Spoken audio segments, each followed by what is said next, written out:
We are fine, thank you. How are you? I'm okay. How was your day? It has been well. Yes. This is Marianne or Connie? This is Connie.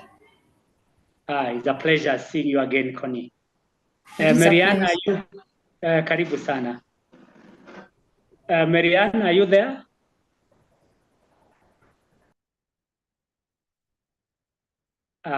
Looks like Marianne has disappeared, but all the same. Ladies and gentlemen, I want to welcome you to this session. This is module 3 of the 5 modules that we started on Monday. And today we are discussing HR audit methods. For the benefit of those that were not in yesterday, we looked at HR dimensions, and we looked at 3 dimensions of HR.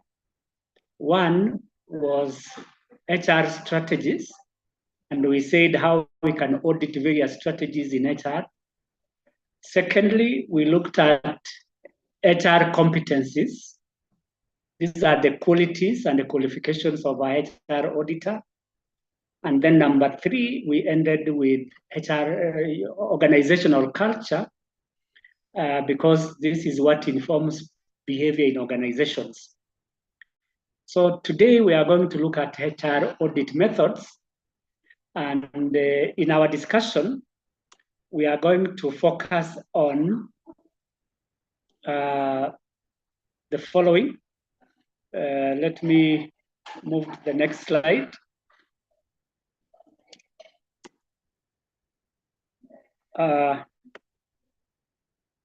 Just a minute.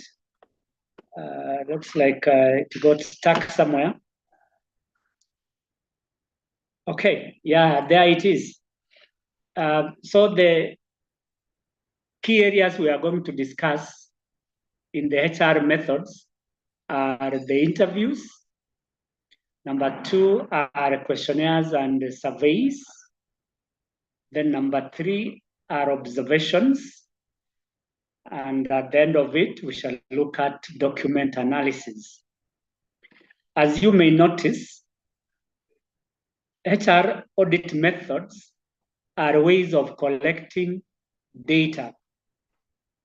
From Monday, we have been laying the background of auditing HR. When we talked about the basics of HR audit, we were trying to understand what HR audit is and how it works. And then we looked at the importance of HR audit. Yesterday, we went deeper to look at the dimensions of HR, where we are looking at HR strategies vis-a-vis HR audit. We also looked at the competencies that HR managers should have, and then the culture. So the culture is an enabler and it influences the behavior of people. So today, we are going to look at how we can collect data which will be analyzed to prepare reports that we shall present to the relevant authorities for ratification or approval. So the 4 methods that are reflected on the slide are methods of collecting data during the audit. Remember, we said yesterday the role of an auditor is to collect data, analyze it, and make presentations. So we are at this point trying to assess and understand the tools that we shall use to collect data.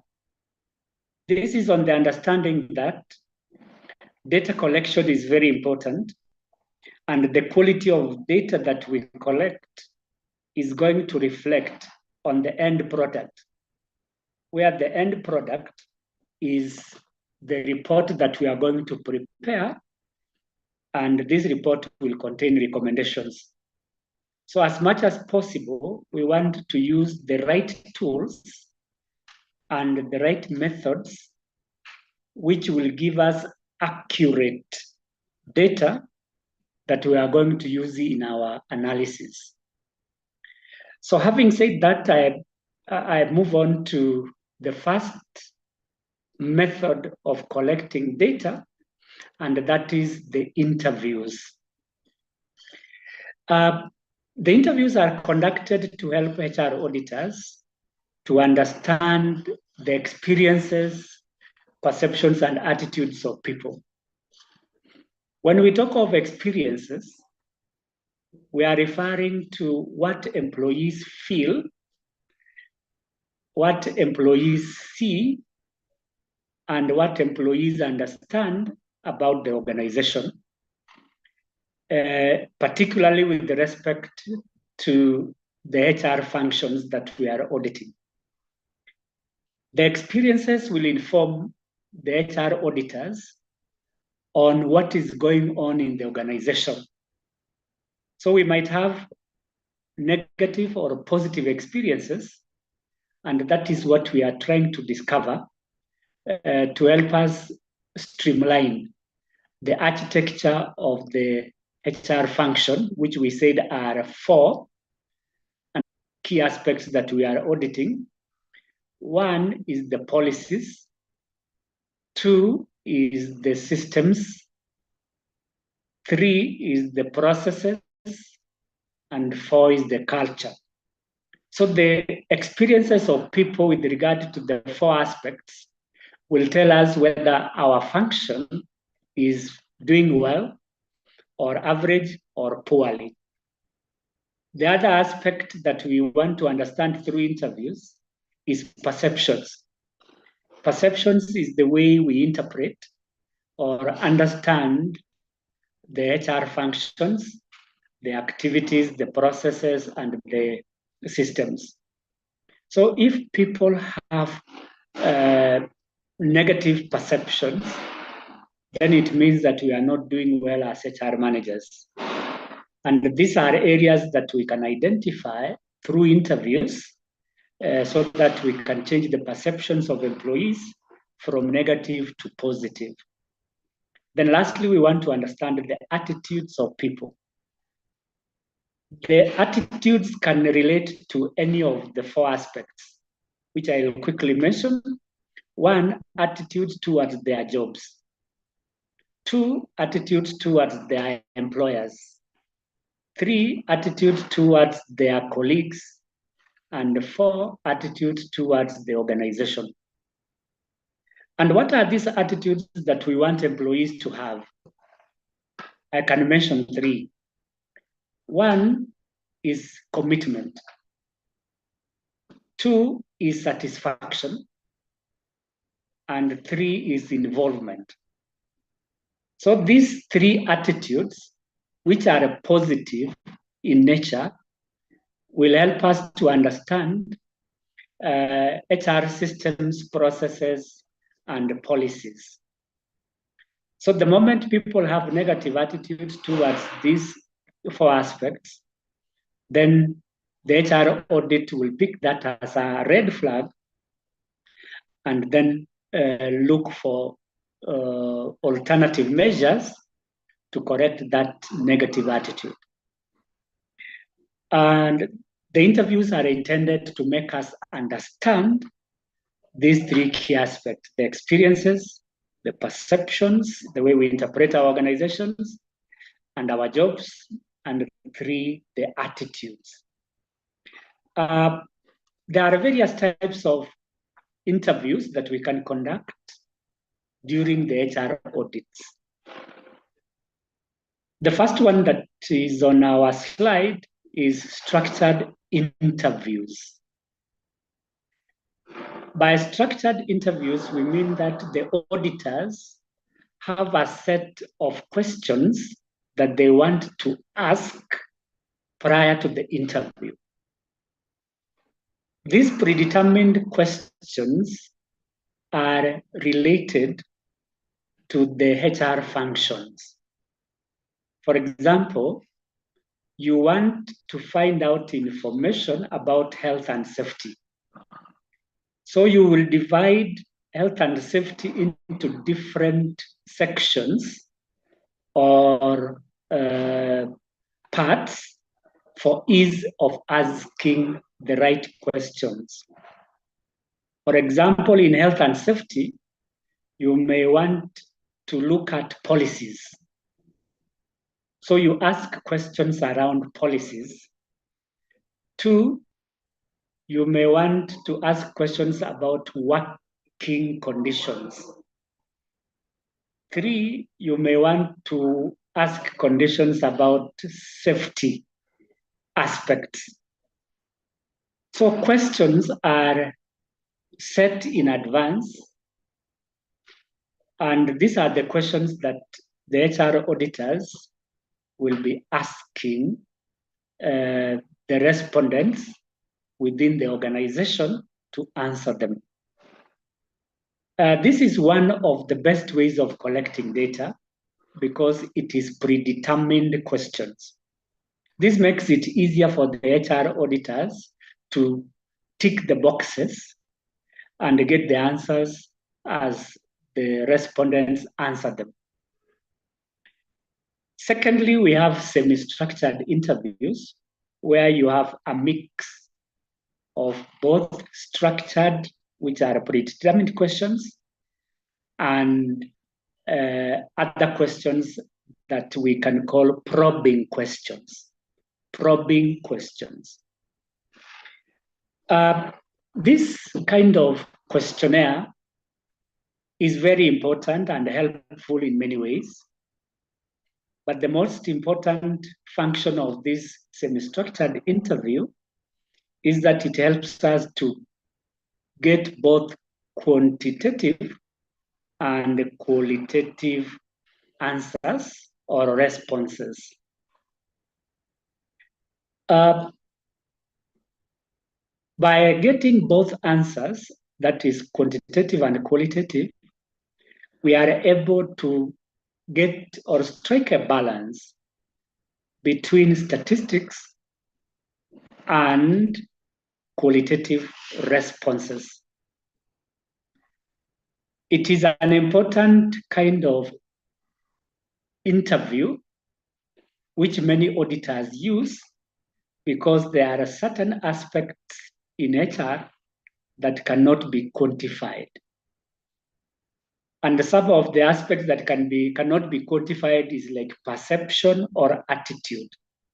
So you ask questions that are open-ended in nature so that you can get these qualitative answers which describe or discuss a situation. Then number 3, we have another kind of interview, which is unstructured. This is where you ask questions in no particular order. And basically, it takes a conversational kind of setup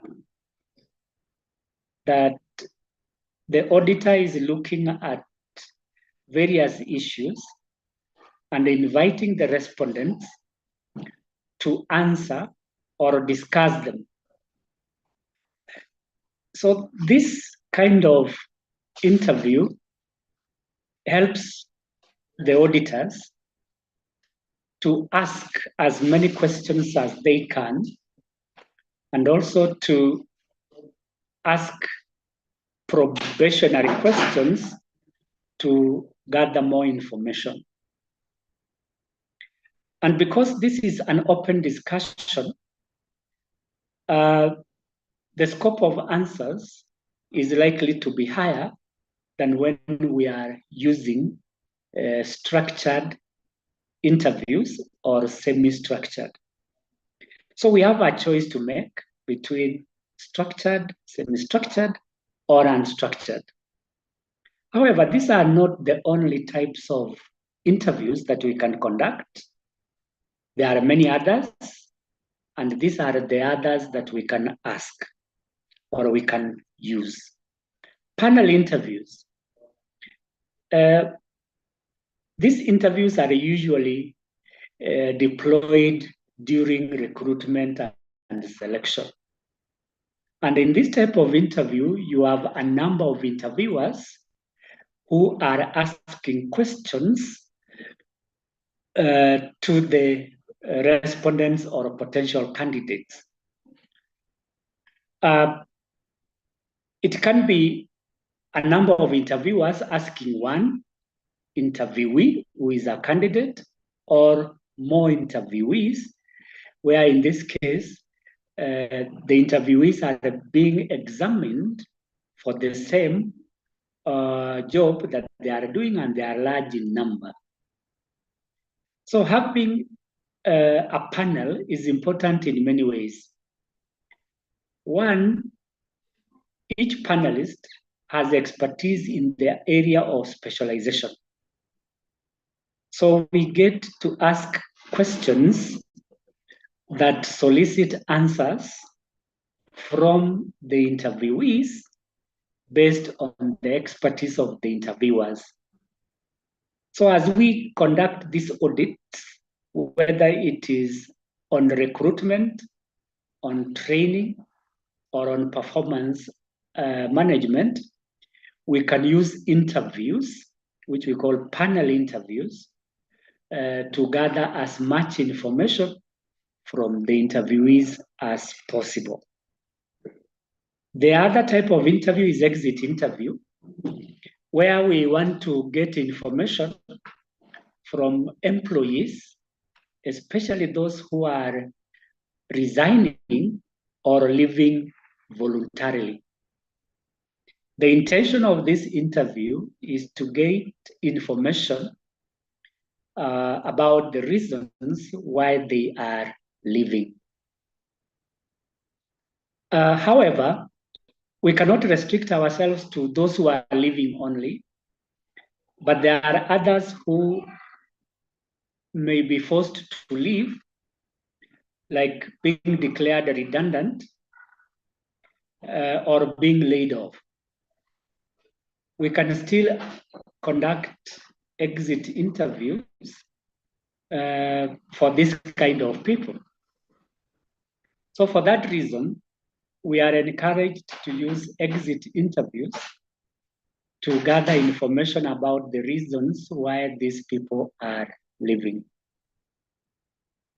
The other interview is compliance, which mainly focuses on compliance issues like labor laws, like policies, or like ethical standards that we have set for ourselves.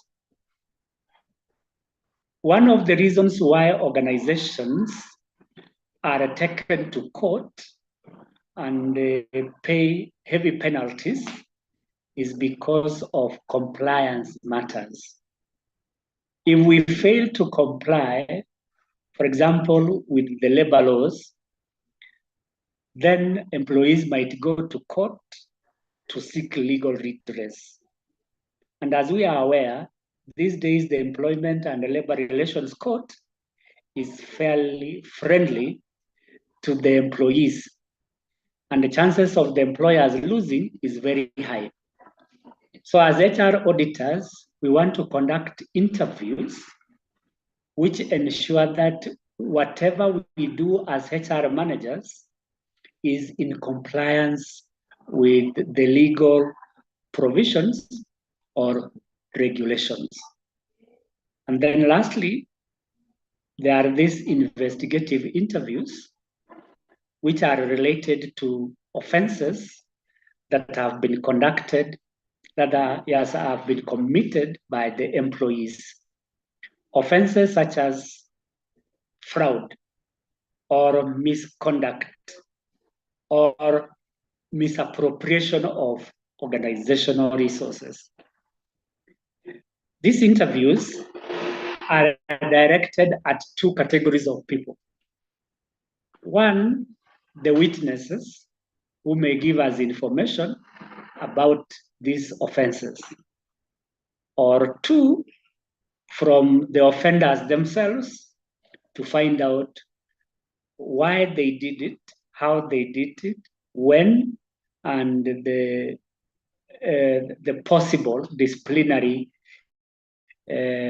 processes that might follow. So these interviews are also very important to help us to fight any offenses that are committed by our employees for purposes of streamlining our processes, our systems, and policies to eliminate fraud or even misconduct. So those are the types of interviews that we can use when we are conducting HR audits. Then the question is, how do we conduct effective interviews? This may look like a process, but it helps us to understand what we can do when we are conducting these interviews. The first thing that we do is to establish clear objectives. That in everything that we do, be it recruitment, be it training, be it health and safety, there must be objectives. So we must establish the objectives of the interview with respect to the areas that we are auditing. So the objective of the interview is to collect information about training, for example, or performance appraisal, or HR planning. So at the end of this process, these are the milestones which we shall be measuring whether the functions we are auditing are successful or not. These objectives, as it were, must be smart. By smart, I mean specific, measurable, attainable, realistic, and time-bound. By making your objectives smart, you are able to conduct an audit which is accurate, which is reliable, and which is comprehensive and also accurate. So it is important for us as HR auditors to establish these clear objectives of what we want to achieve from the various audit functions.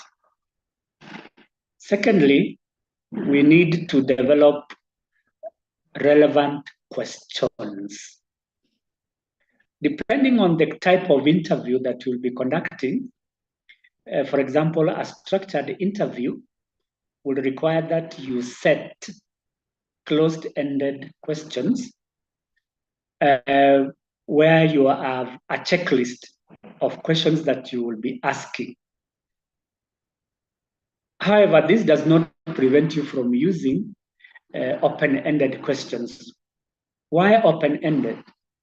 Because you collect more information by using open-ended questions than when you are using closed-ended.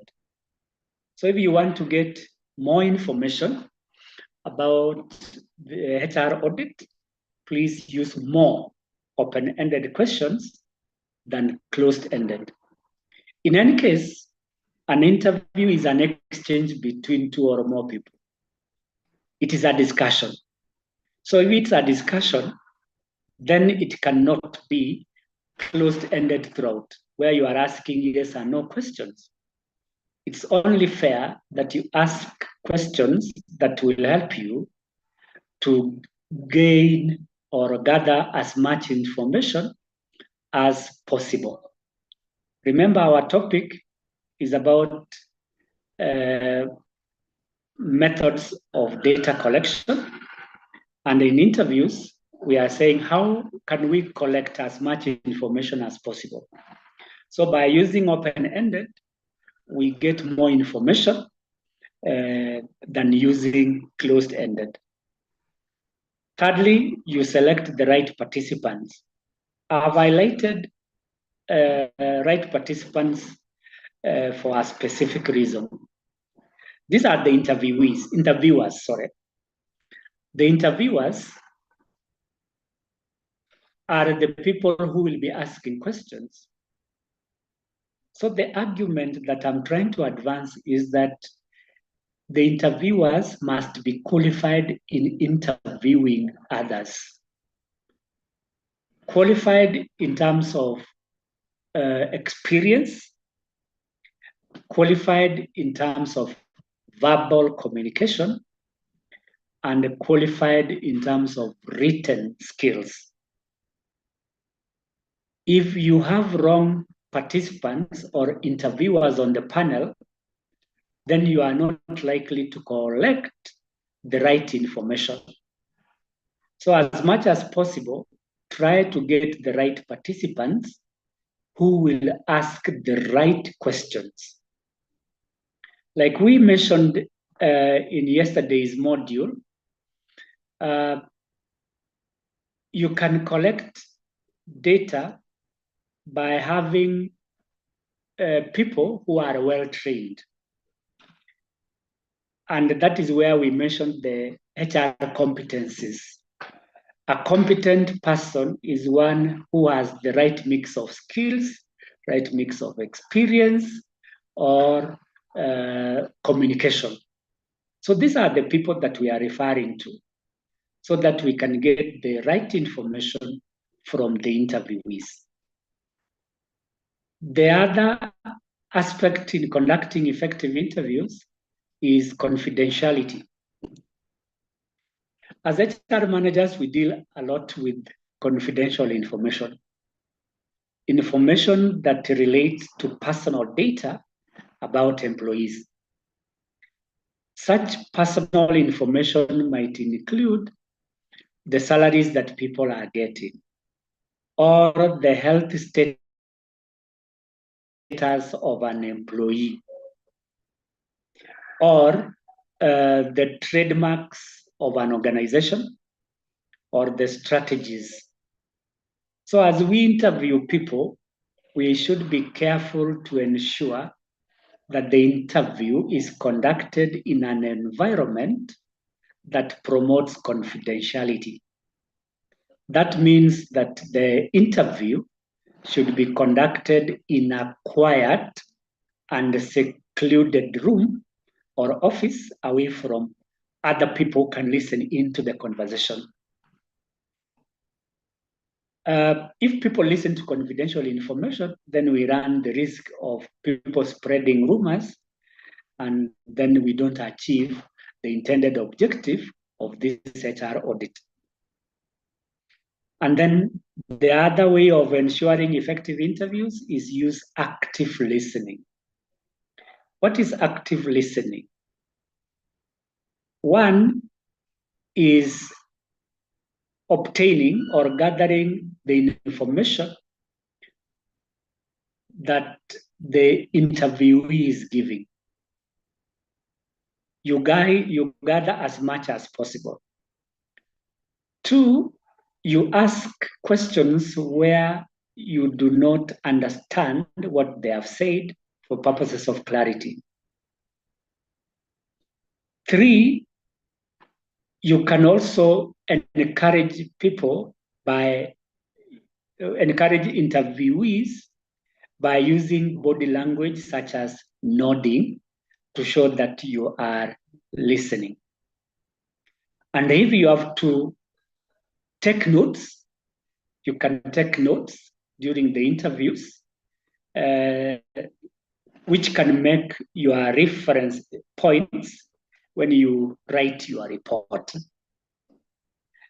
So those are some of the key ways in which we can make interviews successful, in addition to the ones that have now projected, and that includes staying neutral. Don't be biased when you are asking these questions. Remember, we want to get factual data related to the various HR components that we are auditing.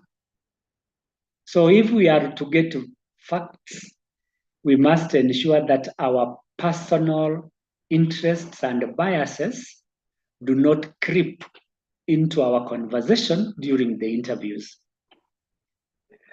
Because if you are biased, you will be asking biased questions. For example, I've had people asking, a question like this, that you remember our systems are not working. What is your opinion about it? That is a question somebody can ask. So if you ask such a question, you are likely to get a biased answer because you have asked a leading question. That the system is already biased, and therefore you are not likely to get the right answers. Be as neutral as possible during the interviews, and never show any biasness in any of the areas that you are auditing. Then next, you document the responses thoroughly. That is why you need a checklist of questions and taking notes during the interviews. As we mentioned earlier, that a good HR auditor is one who is keen on detail. So if you don't take detailed notes, there is a possibility that you may miss out on some of the responses that you are given by the interviewees. So collect as much as possible and ask all the relevant questions and ensure that you record the answers.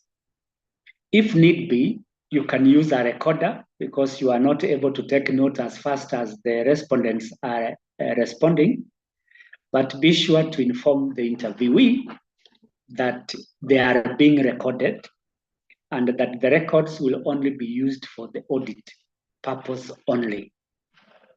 Next, you analyze your data that you have gathered through the interviews. Analysis. You remember from yesterday's discussion, one of the competencies that a HR manager must have is analytical skills. You are going to analyze data that you are gathering through the interview. So analysis is important so that you can identify patterns and trends which will help you to support your findings as you audit. The other one is cross-validation of findings. That you don't rely only on the interview to prepare your audit report. You can also look at other sources like documents or policies and find out what they are talking about. Why? Because interviewers give their side of the story, which may not be accurate. Therefore, we expect that the auditor will consult other sources so that we ensure that the answers that are given by the interviewees are accurate.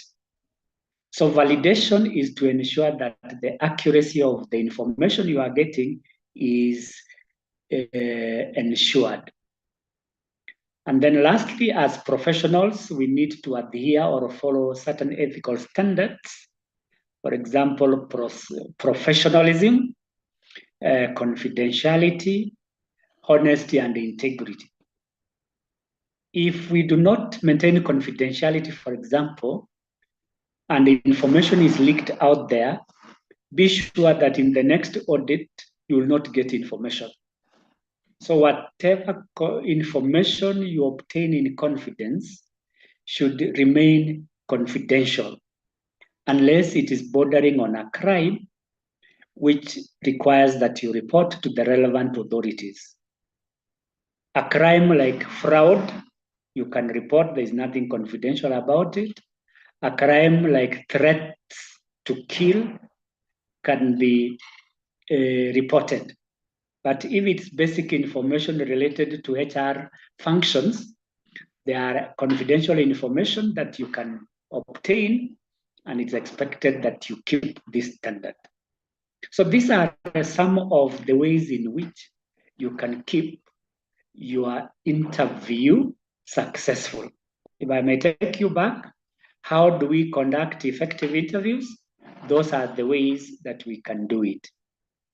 I want to invite us to ask questions before I move to the next part. Any question or comment that I can quickly respond to. The floor is open to all of us.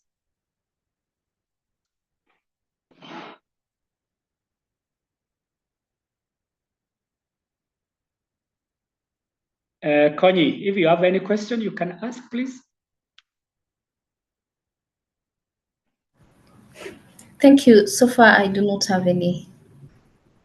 Thank you, Connie. Zipporah, if you are there, any question or comment?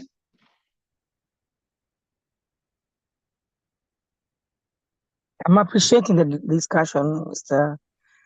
Ondari. Sorry, you are saying something? I'm appreciating the discussion. Thank you very much, Zipporah. Anybody else who has a question or Cherogon, if you are there? Okay.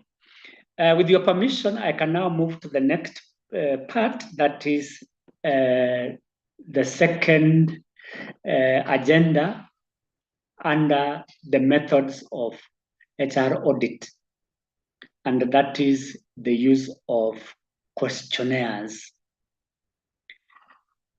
All of us have used questionnaires in one way or another in the past.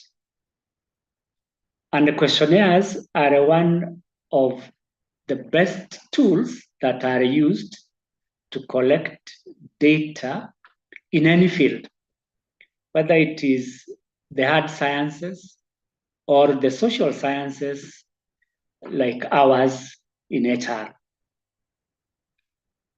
We'll focus on questionnaires because in the majority of cases, and if the questionnaire is designed well, it is able to give us an objective response in regard to the areas that we are auditing.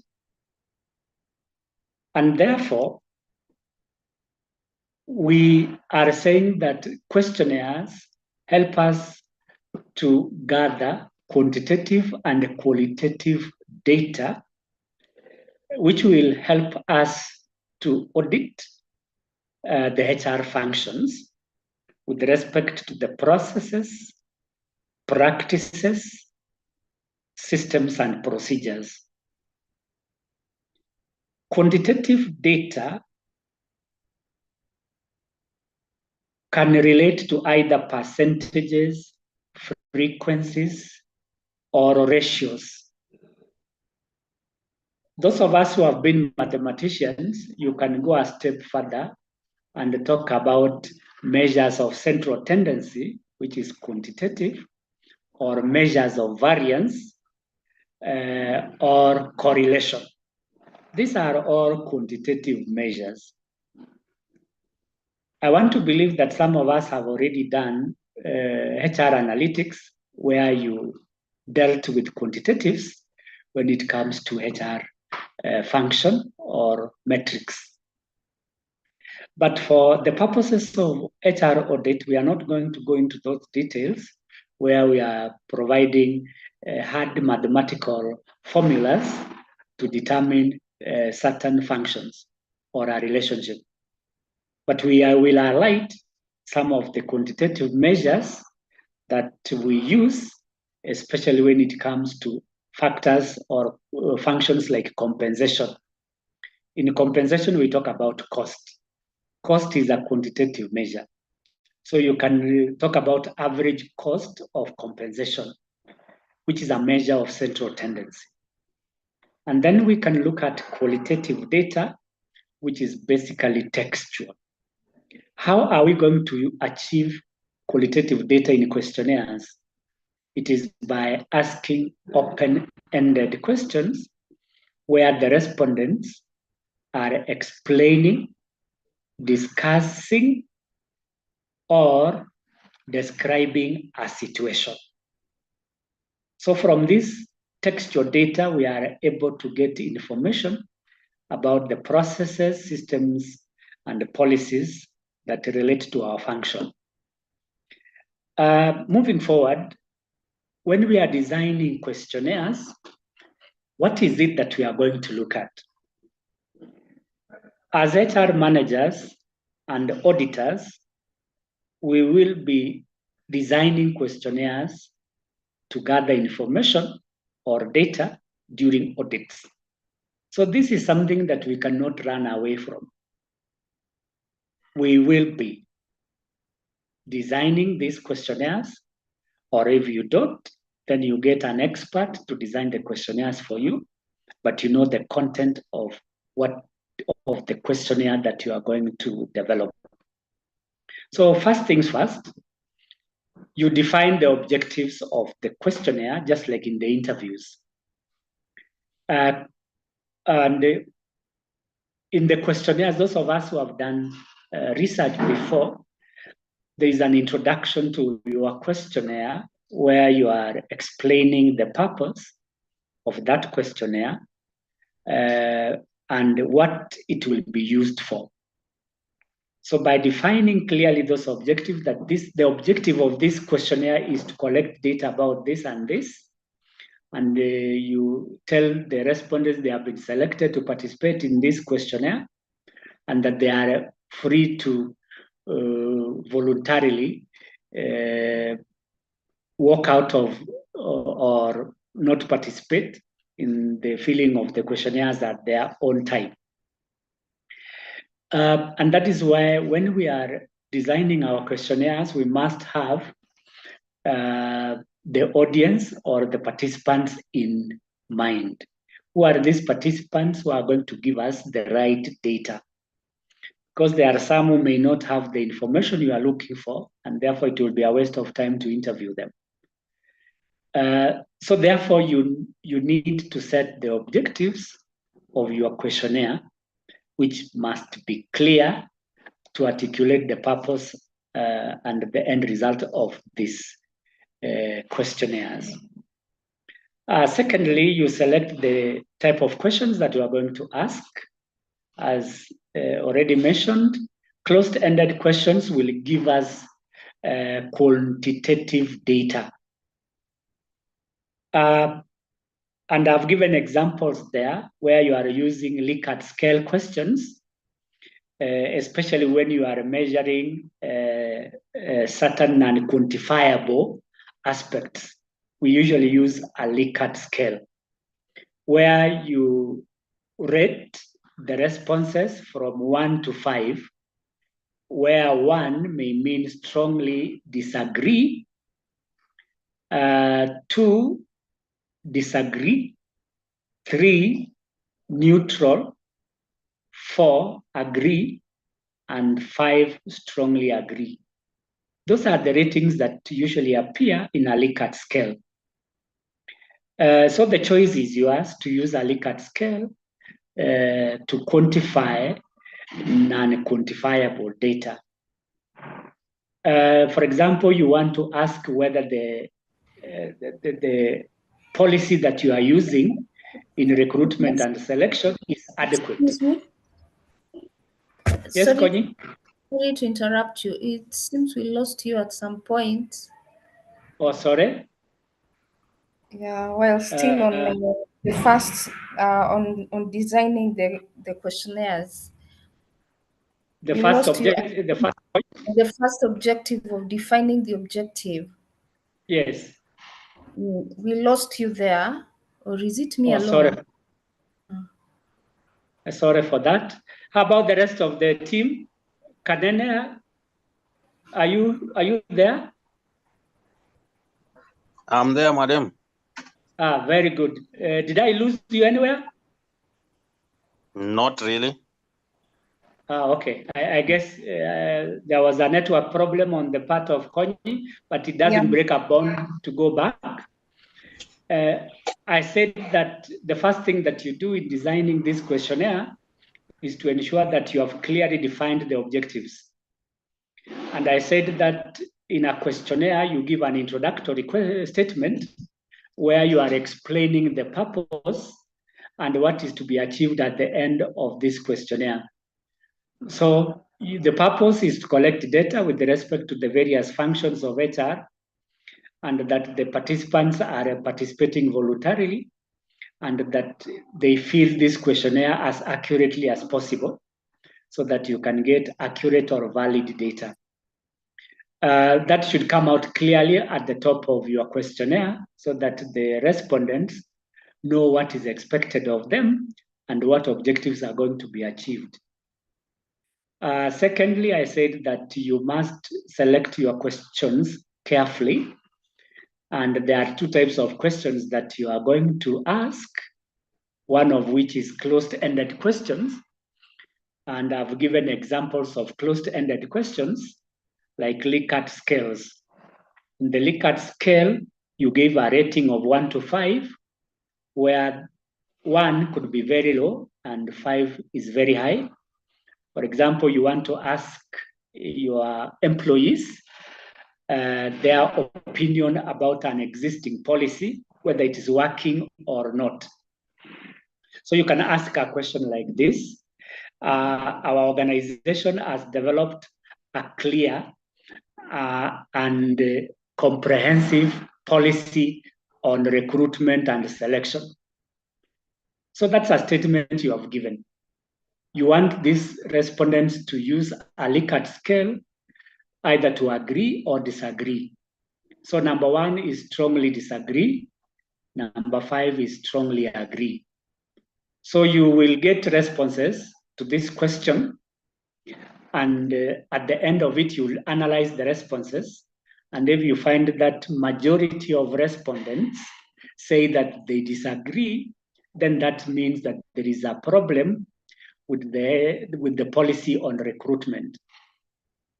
And you can also give multiple choice questions, which also elicits quantitative data, or use yes and no questions, which I have said you use sparingly, or you use other alternative measures, which can give you quantitative data.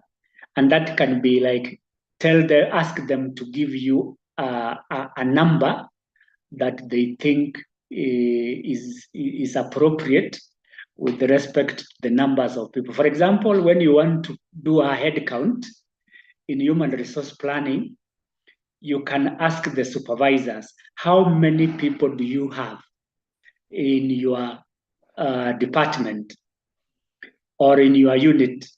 And then you give them numbers, 5, 6, 7, or they will tell you the numbers. That is quantitative.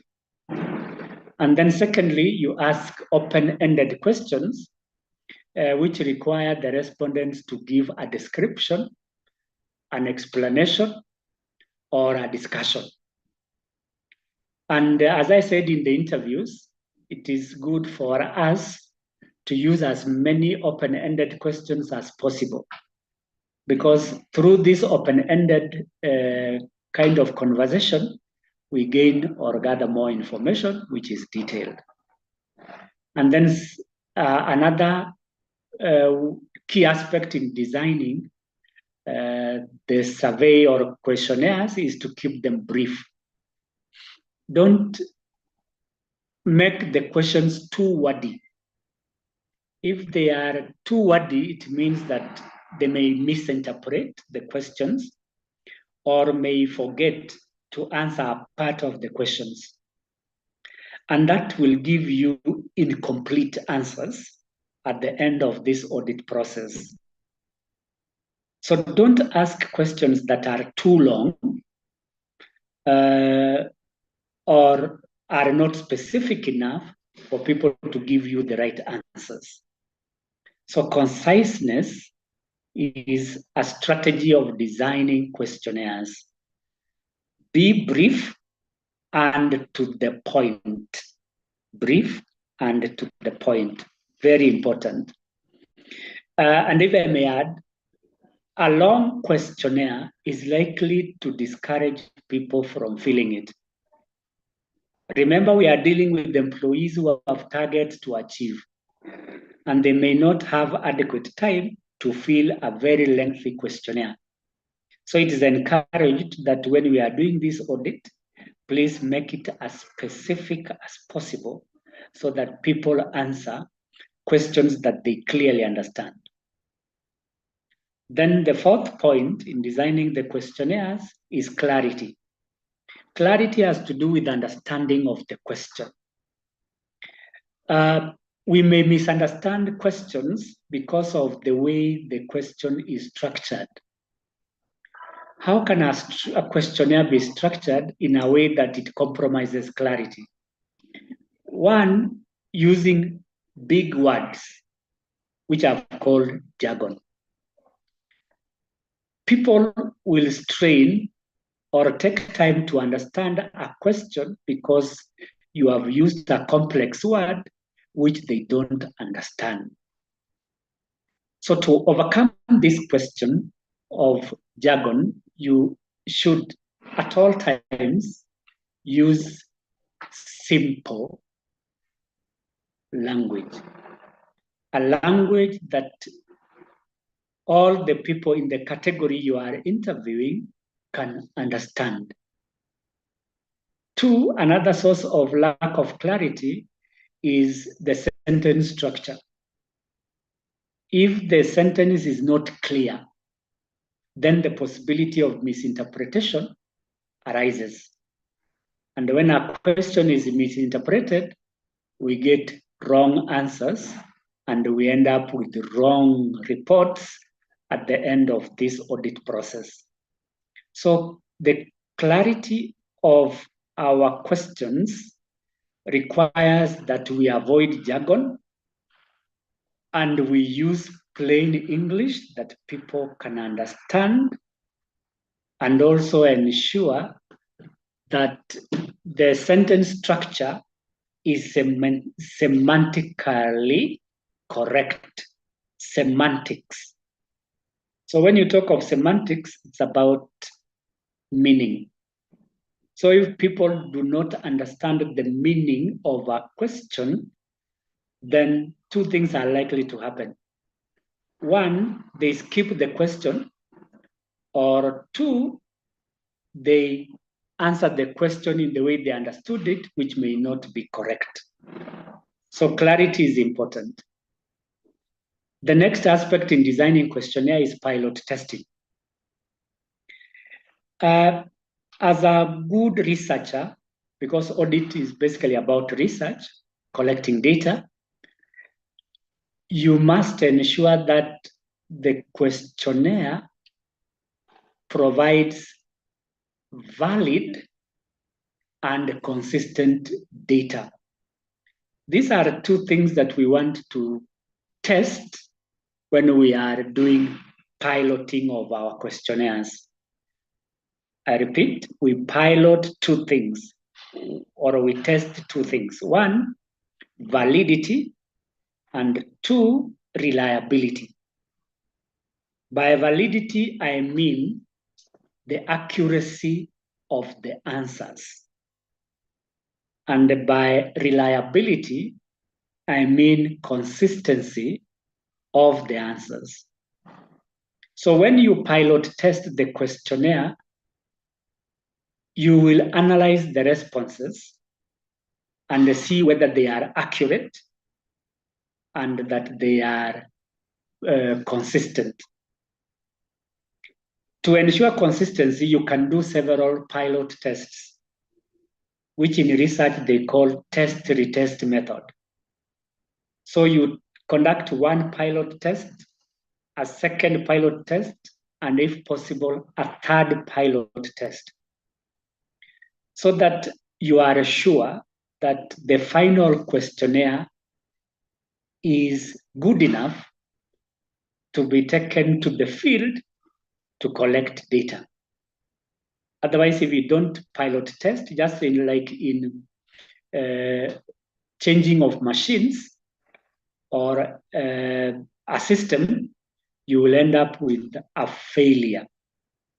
So one of the best ways of implementing a machine, or just before implementation, you need to do a pilot test to ensure that it is working before you roll it out. I guess we are all aware that this is in public domain.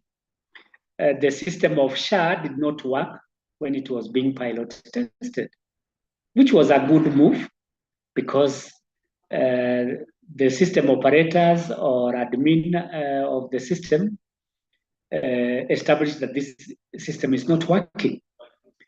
So as HR auditors, we want to pilot test our tool to ensure that it gives us accurate and consistent answers.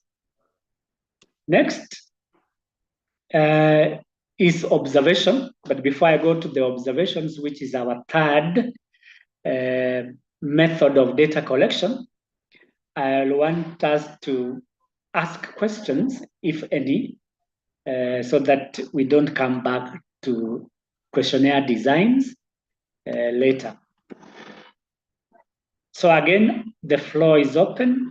We can ask questions or make a comment on the design of questionnaires.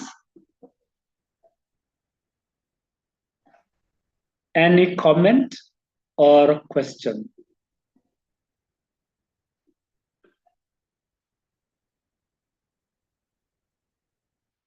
Okay, silence means that there is nobody with a question.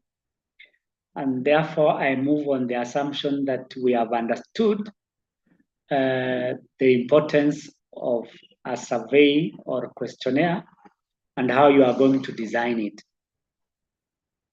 So we move to the next part, that is observation. And observation is like an eyewitness. If you look at my emoji there, is using a lens as a form of observation. This lens could be a magnifying lens, which enables a person to see clearly or closely something that is not clear.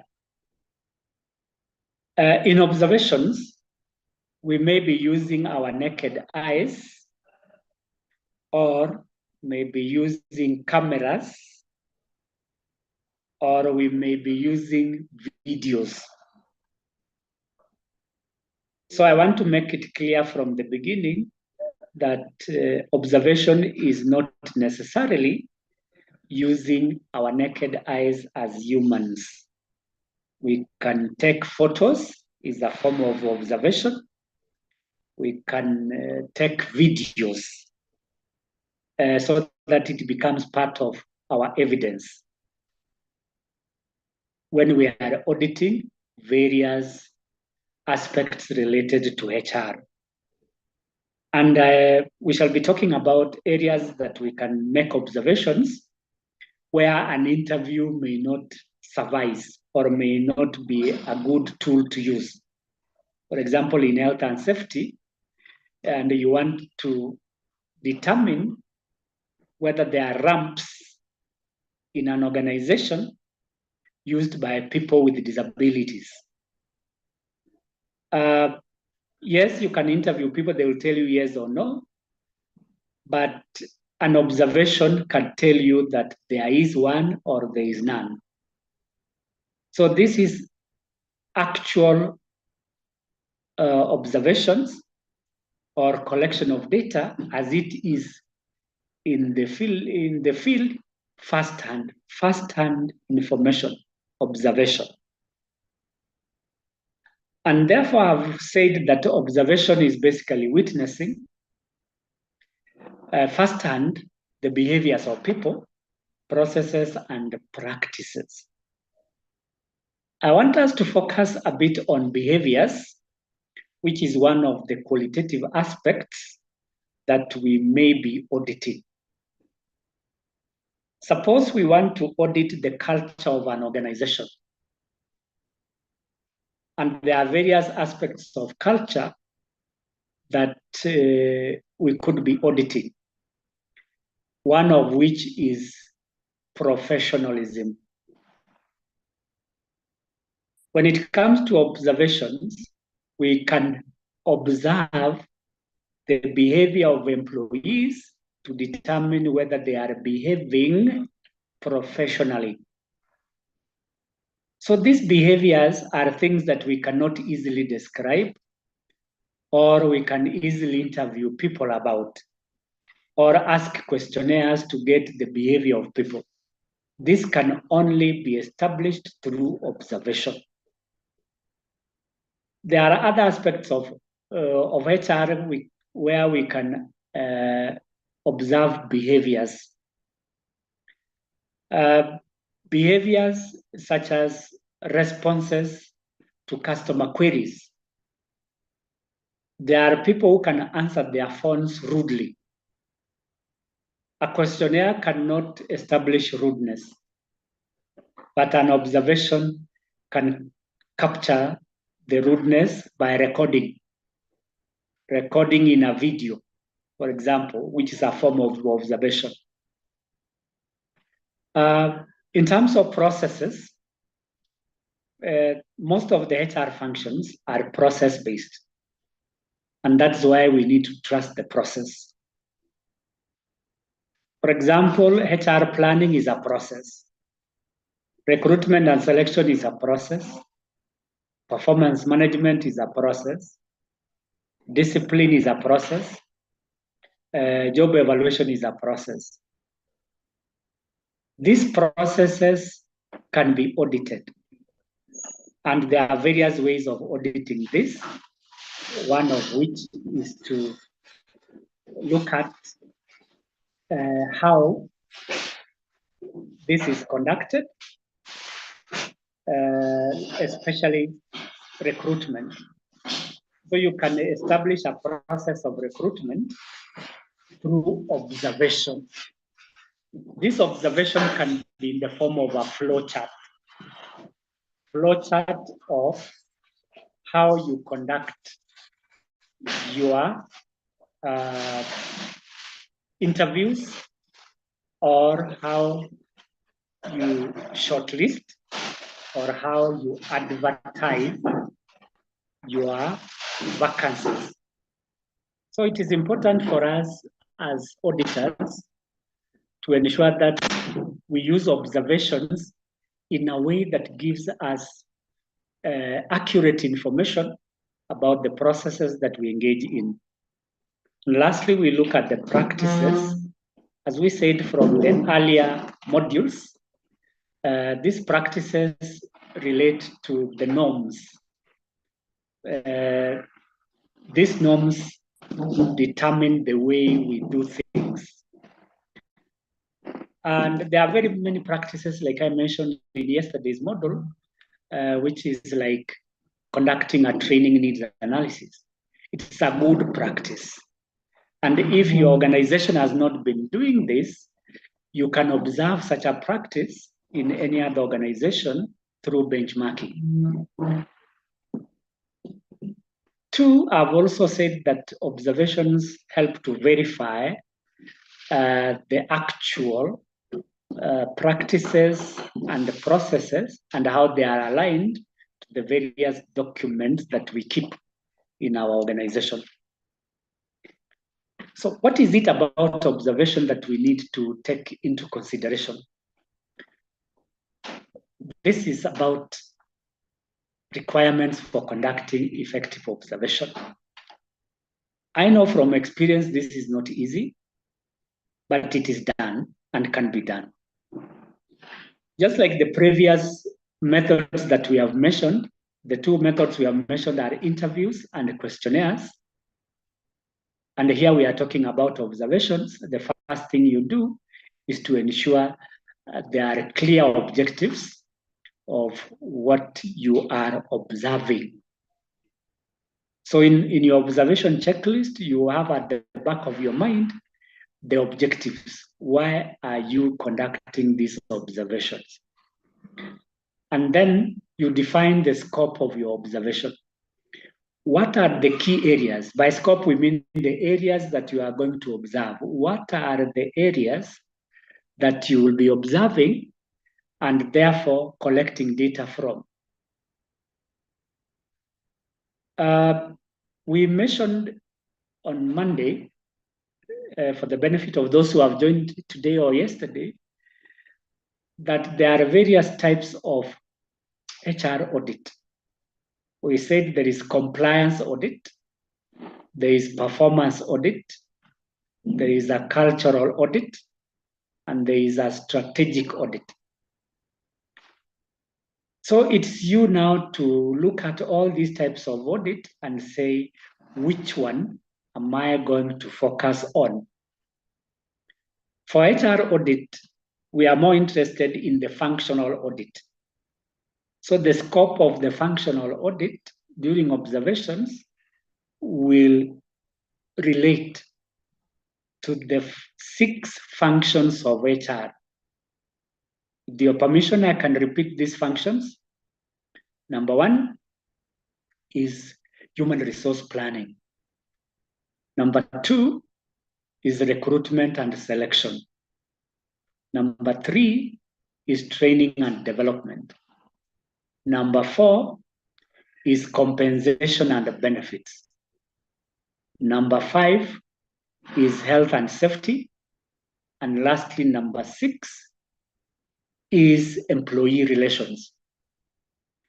So when you are observing as a way of collecting data, you will determine. Hello, anybody who is lost? Just go back to the 6 HR audits. Or the sixth one, eh? The 6, eh? No, from first one. First one to human 6. resource. 1 to 6. Okay, one at a time, eh? Okay, I repeat. 1 is human resource planning. That is an area of audit.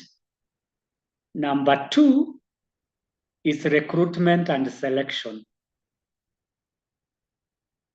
Number 3, training and development.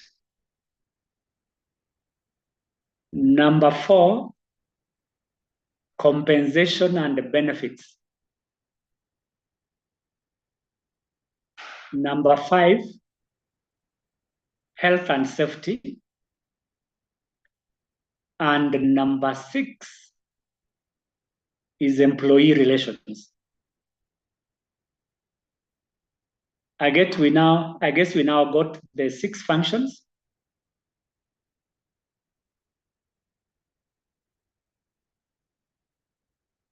Cherogon, are you there?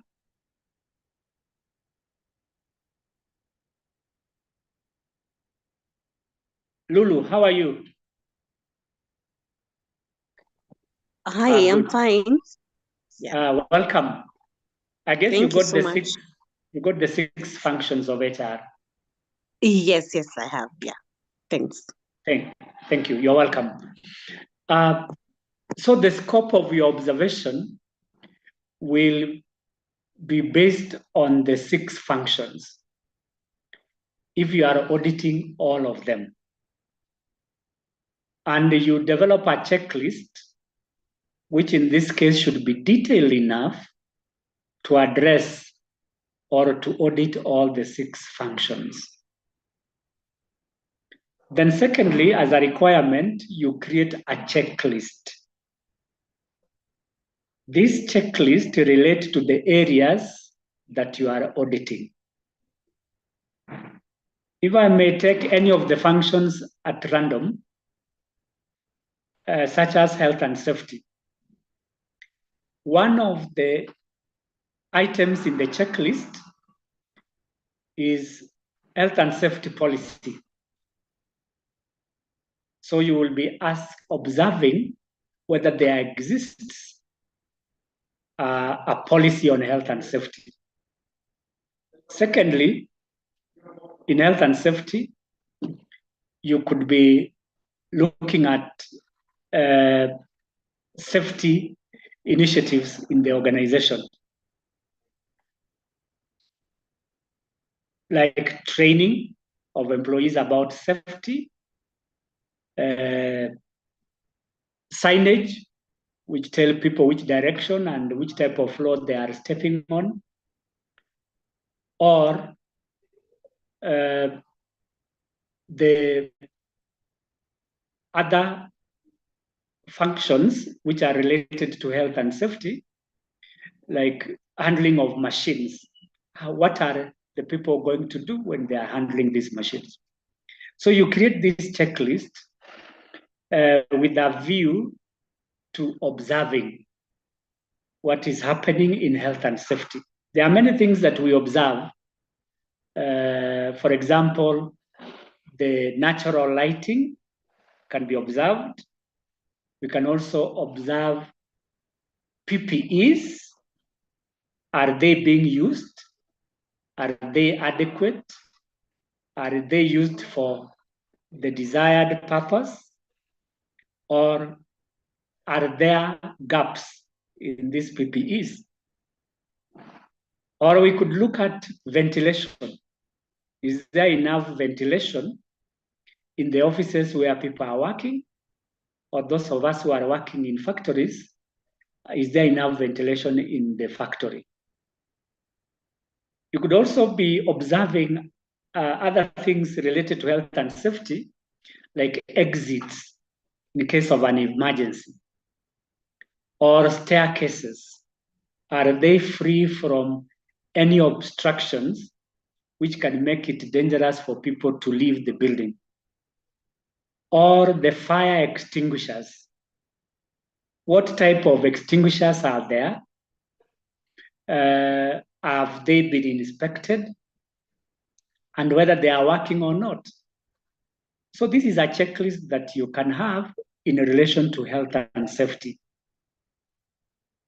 Then another aspect that you need to determine as a requirement is the recording of your observations. You must record what you have witnessed, either through your naked eyes, through photographs, or through videos.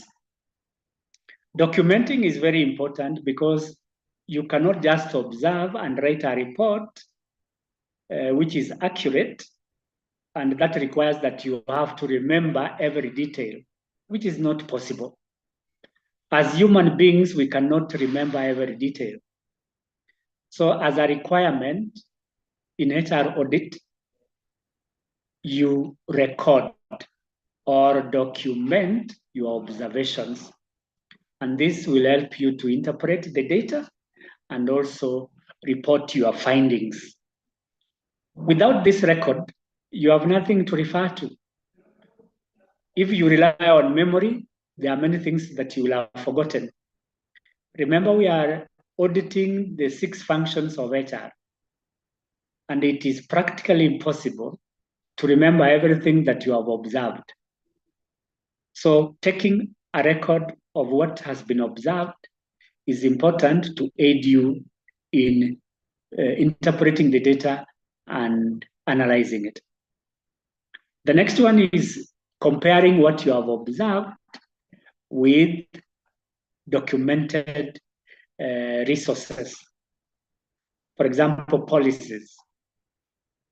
Because it is good to observe, yes, but we need to go back to the policies and find out what does the policy say with respect to what we have observed. For example, the policy may say that there should be tools and equipment that assist people with disabilities, for example, the blind. So when you do observations, you will want to find out whether there is a braille machine, which is a requirement under the policy to help people who are blind. So your observation can be compared with what is contained in the policies. Or for people who have hearing problems, the policy may say that there should be a sign interpreter. But on the ground, you find that there is no sign interpreter. Or if there is a sign interpreter, there is only one, and there are many employees who need their services in other departments. So it becomes difficult for one interpreter to serve many employees with hearing challenges. So policies are our point of call, that after making our observations, we need to compare that with what the policy says. And all areas of HR are guided by policy, whether it's a disciplinary policy, a communication policy, or a training policy or health and safety policy. So whatever we observe should be compared with what the policy says. Why do we compare? It is because we want to identify any gaps that may exist, any gaps. So what does the policy say and what is on the ground? And by comparing the two, we get a gap which we can make recommendations on when it comes to reporting. Another requirement is to ensure that you conduct several observations. Why? Because one observation may not be enough. For example, the behavior of a person yesterday may not be the same today. If you are to audit the behavior of people, especially when it comes to aspects like professionalism or conduct of employees. So you need to conduct several observations to ensure there is accuracy and reliability of data that you have collected. So basically, those are some of the requirements that you need to ensure that you inculcate in your observation. Additionally, we need these others, that is following ethical guidelines, and I've given three of them. One, transparency. Two, confidentiality, and three, respect. When conducting this HR audit, we want to put everything on the table by ensuring that whatever system we are using, it is transparent. And how do we ensure transparency? One is by communicating what we have observed without hiding anything. Two, by ensuring that we produce evidence of what is happening, because there is nothing to hide. For example, if there are machines, hello? Yeah. Because it's the last minute, what has been predicted? Hello? Kindly mute your microphone if you are not asking a question. Thank you.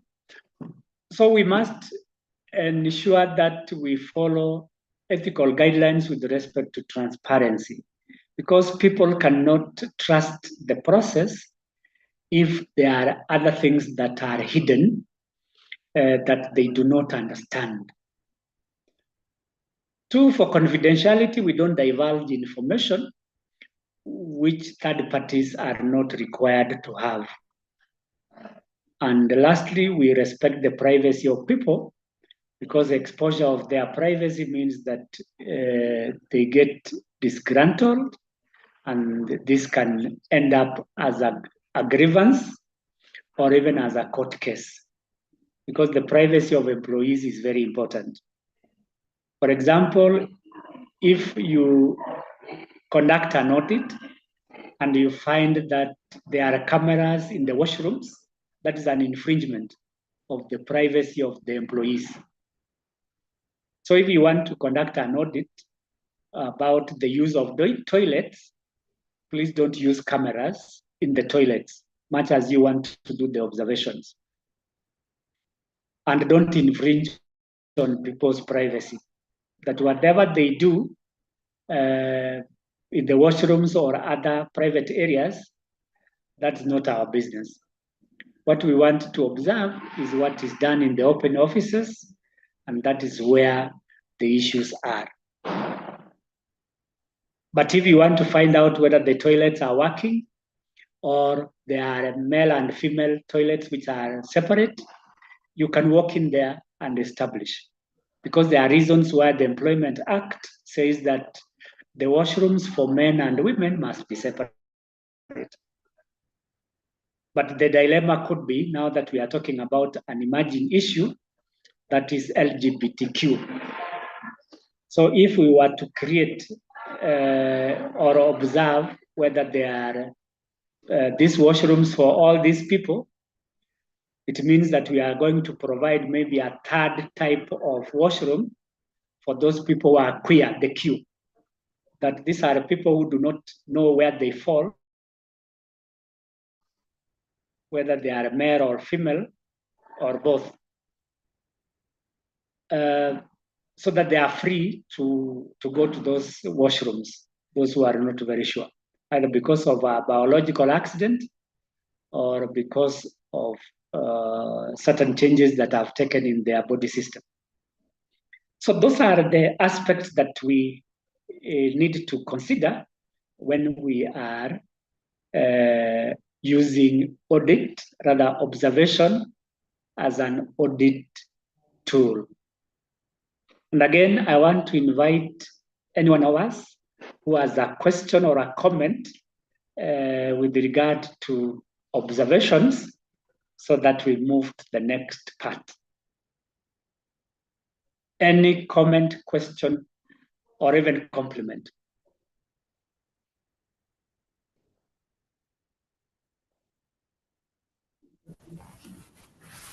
A very insightful session. Thank you very much, sir. Who am I speaking to? Yeah, this is Cherokone Charles. Yes, Cherogoni. Thank you very much for the compliment. Anybody else in the room who has something to say? Madam, it's a well done class. Sorry, I think there is a conflict of voice there.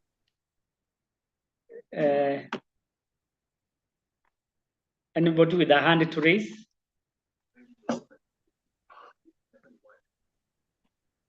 Madam, I say it was a good class. Yes. But yesterday being yesterday evening looking like a national holiday, I think the class would have been postponed. So most of sorry us for missed that. yesterday. Yeah. Sorry, some of us might have missed. Yes. But I guess it's about priorities. But we are well on course. I'll be going back and forth. Where you have an issue, you will always be asking, and I am always available to provide assistance or answer the question.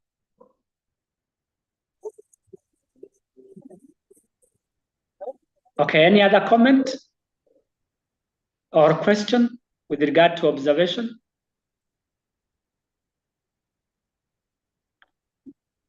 Okay, I presume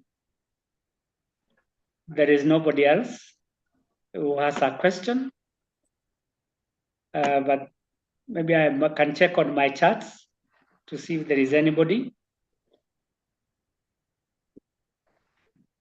Chergon said that is good, Mr. Ondari, getting you clearly. My audio is not having, not behaving well. Sorry for that. And he's asking, where does the conducive office space and environment appear? That appears, if I understood your question correctly, it appears under health and safety. For example, the Employment Act talks about the space that people should have in the offices. That at least there should be adequate space, like 3 meters square between one person and the next. So as one, to ensure that there is no congestion and that there is avoidance of those communicable diseases when people are congested in a room. And that is also captured in the Occupational Safety and Health Act, talking about space. And there's also a mention of it in the WIBA Act, that is Work Injury and Benefits Act, that when people are congested in a place or an office, the possibility of people getting injured when they are getting out in case of an emergency is very high where there is congestion. And if there is congestion, there must be several exits which can be used by people. As a requirement, for example, in a factory, you need to have at least 2 exits so that people can get out very quickly. Many of the injuries usually occur when people are running out or trying to get out of the workplace to safety. So I guess, Mr. Cherogonya, I've answered your question. And if there is no other question, yes, sir? Hello? I heard somebody try to ask. Yes, go on.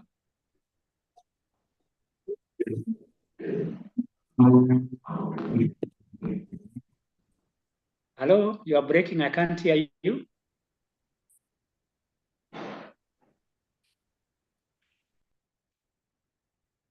So I might have lost him. Sorry for that, but we can proceed. If there is a question, you can ask it at the end of the next part. From the interviews to the questionnaires to observations, now we move to document analysis. As you can see, my emoji down there is carrying many documents. I am imagining that this is one of us harvesting these documents from various places to go and analyze them. And from this emoji, you can see this young man is smiling. That means that he's enjoying himself doing this work. So by extension, I'm imagining that we are going to enjoy this process of document analysis because we are trying to create a positive impact in our organizations with regard to the processes, the systems, and the practices in HR. So document analysis refers to what I've called reviewing various written materials related to human resource practices. And analysis must be systematic because HR processes are systematic and we can't afford to be disorganized in document analysis. As I will demonstrate in the next slide, we need to determine the objectives of document analysis, to identify the types of documents we are going to analyze, 3, extract the right information from this analysis and from these documents, analyze the extracted data from these documents, interpret that data, and then present findings in the form of a report. So that is why document analysis is important, in addition to what other methods that we have mentioned. It is a good practice because it gives us hard evidence of what is documented. Without this evidence, it becomes difficult, 1, to ensure the accuracy of information, and 2, to ensure consistency. And even when there is a court case, we rely on these documents as our source of data or a source of evidence which we can present before a court of law. So by analyzing the documents that we keep in the various reservoirs, we are able to identify the strengths and weaknesses in our systems, in our processes, or even in our procedures in relation to human resource management. So what are these documents that we are going to analyze during HR audits? One is HR policies and procedures. In many organizations, we have policy manuals and procedures. Policy manuals and procedures. These documents provide details about the various HR functions, and I've mentioned 3 of them. 1 is recruitment, 2 is onboarding, and 3 is employee relations. Recruitment and selection involve onboarding, so it doesn't break a bond to separate them. So there are policies related to recruitment. For example, there is a policy on equal opportunity employment.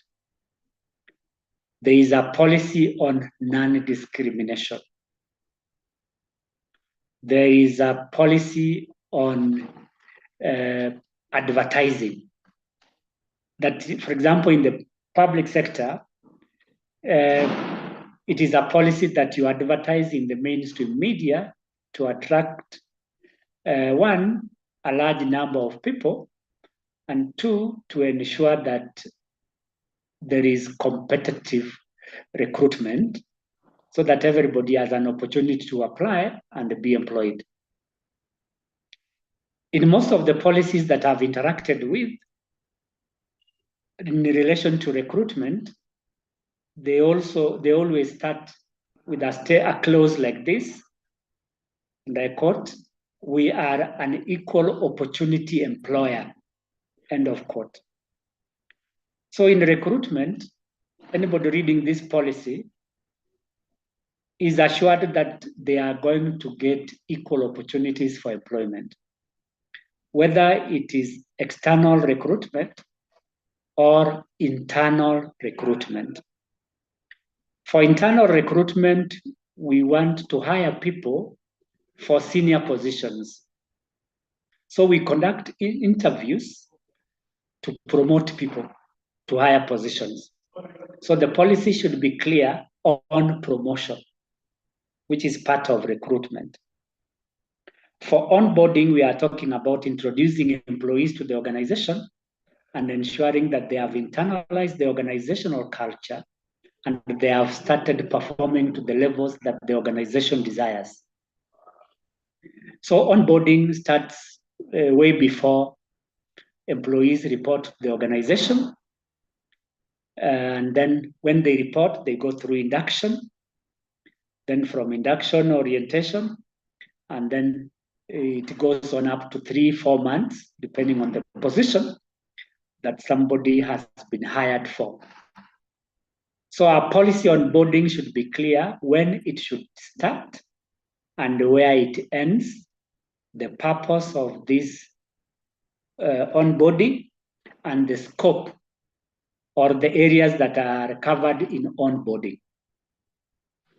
The same with employee relations, which is about, as I said yesterday, is about the relationship between the employer and the employees. The policy should say something about maintaining a cordial relationship. And one of the ways of maintaining this relationship is through conflict resolution. So the policy will mention aspects to do with conflicts and aspects to do with grievances, because conflicts affect smooth relations or cordial relations in an organization. Secondly, a type of document that we need to analyze is employee records. HR managers are the custodian of all records related to employment. What is the information that is contained in this? A lot of information depending on the file that you are handling. There are files related to recruitment, files related to training, files related to performance appraisal, files related to discipline, files related to other aspects of HR. And HR managers can peruse these files to identify the practices, the systems, and the procedures that are followed as part of the HR audit. So documents such as this will help us to identify where there are strengths and weaknesses in our system. So employee records are important, and we should always keep an accurate record of all the aspects related to employment. Document number 3 is training materials. Now that we are in the digital era, these training resources can be digitized, meaning that we keep them in soft form and we can share, retrieve, and disseminate them as and when need arises. So for those of us who are training managers in our organizations, ensure that the training records are kept accurately. And there are various reasons for doing this, which would be a subject of your audit. We keep these materials, one, to ensure that there is no duplication of subsequent trainings. Two, we ensure that these resources can be used for new employees who are joining the organization. And three, these materials can be used as reference in case people forget what they learned during the training. And there are many other reasons why we keep these materials. So as a HR auditor, when you are auditing a function like training, you could have a look at the training materials that are being used. So in that way, you are able to harvest data that you can use in your audit. The other document is survey and feedback documents that we get from different sources. Surveys are analysis that we get as a result of collecting data. We conduct surveys in various fields. For example, in compensation, we can conduct a survey on job salary attitudes. What is the perception and attitude of employees towards their salaries? Or we can conduct job evaluations. And in job evaluations, we want to determine the relative value or worth of a job. And once we have determined the relative value, then we can do job grades. And from job grades, we can determine the salaries that are to be paid to the various grades depending on their value. So if you are doing an audit, for example, on compensation, you'll be looking at the surveys that have been done and what were the recommendations and whether these recommendations were implemented. And if they were not implemented, why not? So going forward, you will be making a recommendation that the survey recommendations that were captured in a previous survey should be implemented. Or you pick areas in the survey which are now relevant today and recommend that they be implemented. You can conduct a survey in other areas like job analysis to determine the types of jobs that are in our organizations and in the organizational structures, the nature of jobs, the content of these jobs, the relevance of the content, and the accuracy of the job descriptions. So this is a document that you can go back to, and this is what you call job analysis. So job analysis helps us to develop three key things. One, job descriptions. Two, job specifications. And three, person specifications. So that is the work of a job analysis. And still on surveys, we can look at exit interviews, which you have already mentioned, that we get feedback from those people who are leaving. This feedback can be used to improve the policies of our organization, the systems and practices related to the reasons why people are leaving. And lastly, we have legal and compliance documents. There are many of these documents that we have in our custody, and I've mentioned three of them. One is the contract of employment. This contract has a lot of information which we can audit. So if there is a violation of contract, that becomes a compliance issue. These contracts vary from short-term contracts to long-term. Long-term contracts are usually called permanent and pensionable, which some organizations are running away from because of the cost implications. Now we are going, the trend is that people are moving towards short-term contracts, like fixed term or gigs. Once a person has been given an assignment and it's complete, the contract ends and you start another one if there's a need for it.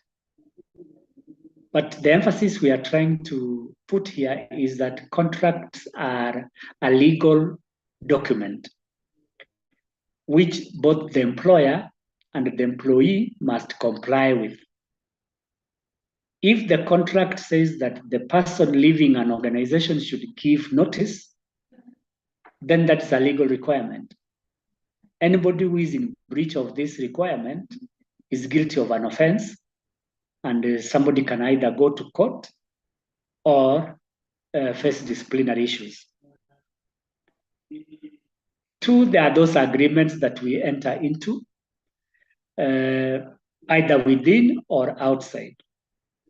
For example, as HR managers, we enter into agreements with other service providers, such as security. So whatever we agree with the security companies is binding. And the Revised Employment Act says that the minimum pay of the security guards must be at least 30,000 shillings. And if there is a breach of this requirement, both the contracted and the contracting organizations are liable. So as HR managers, we should be careful to ensure that the agreements we sign with other service providers, be they security, be they cleaning or maintenance agreements, they are in compliance with the legal provisions. And lastly, the labor laws, which we should always be keeping. And anytime we are making a decision, we must always keep at the back of our mind that the labor laws are there and we must always comply with them.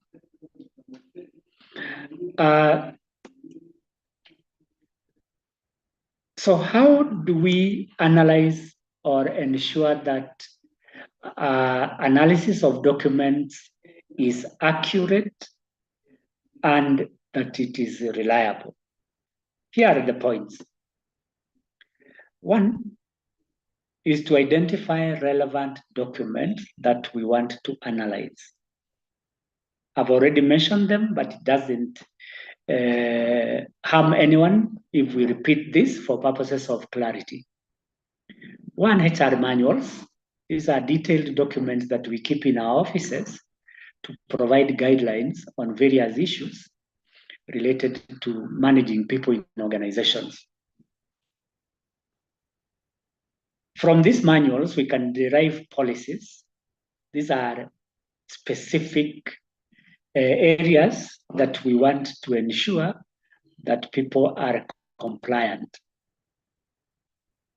And then there are those employee records, which we have already mentioned, that we must keep a record of. So we review HR manuals, policies, and employee records, such as contracts. So as you embark on this journey of HR audit, and probably one of the methods of data collection is document analysis, ensure that you collect or assemble all the relevant documents that will help you to analyze data. Secondly, we have to review the completeness of the documents. It is possible that in our records or documents, there are certain documents which are incomplete. It could be a policy that is not addressing certain issues that are insufficient in terms of content, or it is an employment contract that has gaps. For example, an employment contract which does not have specific dates of commencement and end of a contract can be very dangerous, both to the employee and the employer, because this is a serious omission which can cost the organization a lot of money.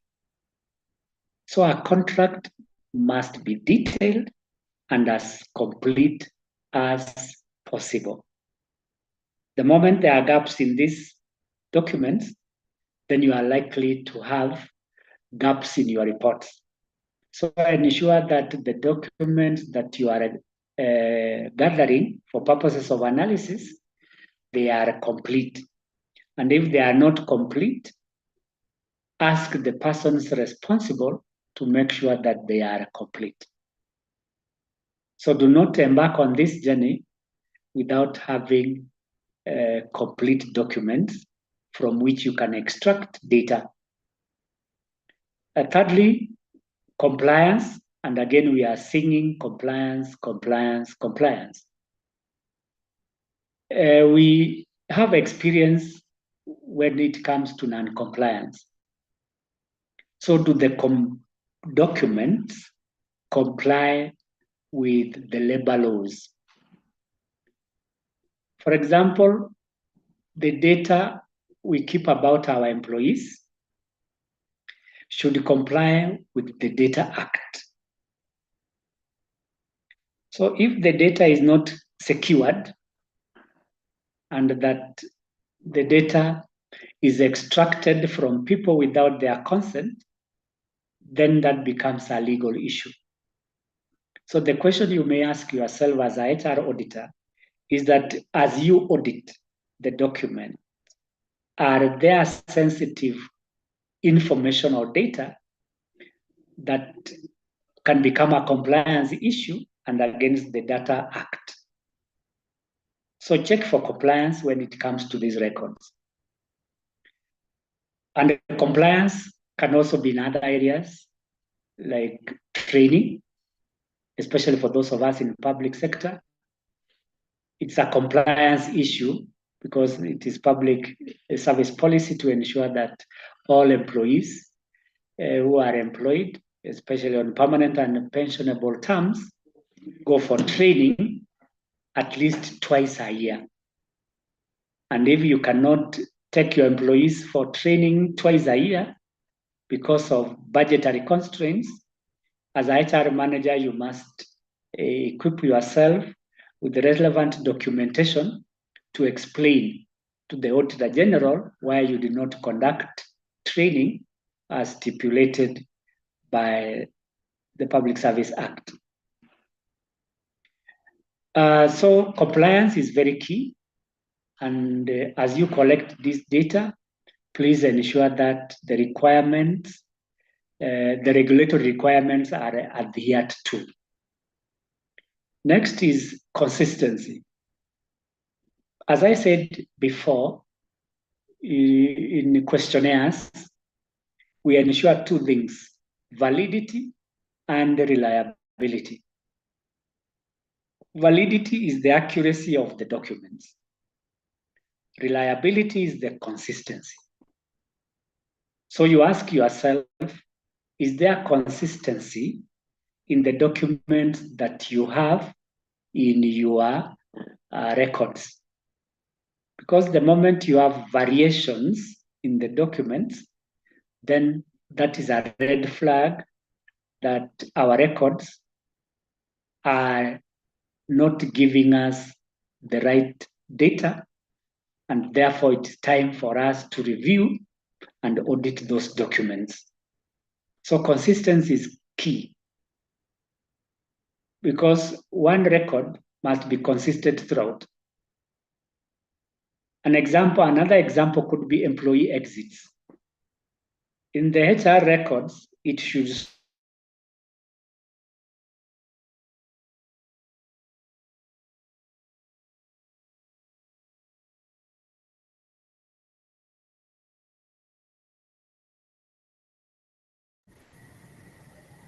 Mr. Ondari,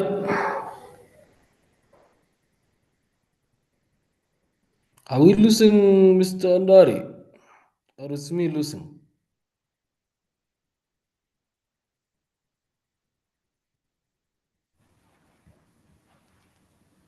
Can't hear him too. I think we have lost him. show who has, if I may. Mr. Ondari.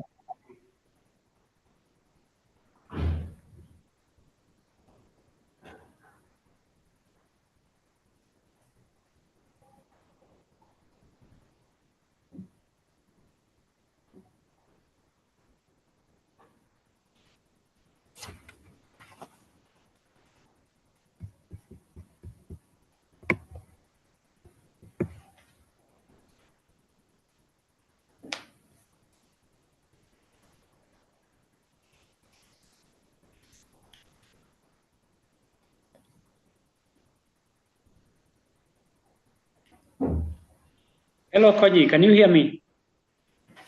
I can hear you now. Like I've lost you for a few minutes. Yeah, we've lost you like 2 minutes. Sorry. These are the challenges of technology. I hope as we move forward, we shall have stable internet, and we will also be having clear images. And that is why we need AI in our systems. So talking of consistency, that is what we were discussing here. Konyi, can you see what I have projected?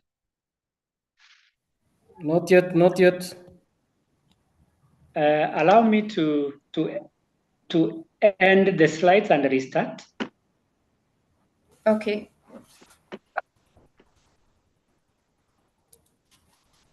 Just a minute. I'm going back.